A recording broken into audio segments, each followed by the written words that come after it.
আজকে তো এগুলো সবাই মজা করতে ঠিক আছে, একটু সামনে আসবো, যারা ডান্স করতে ইচ্ছুক একটু সামনে এসে মজা করি সবাই একটু, ঠিক আছে?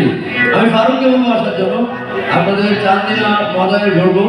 আমার খুব কাছে ছোট ভাই বাংলাদেশের জনপ্রিয় কণ্ঠশিল্পী, যার মধ্যে এখানে আসলাম ফারুক, আমার সঙ্গে গাইবে ফারুক।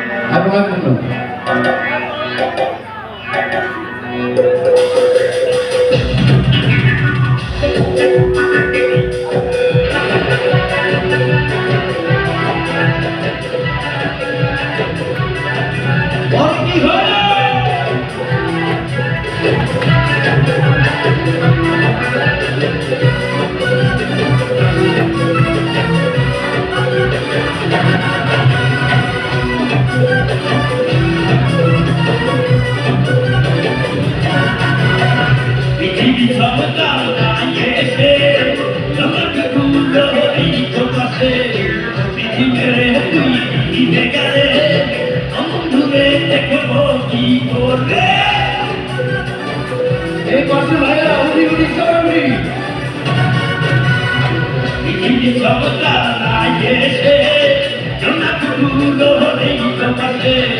Hawa,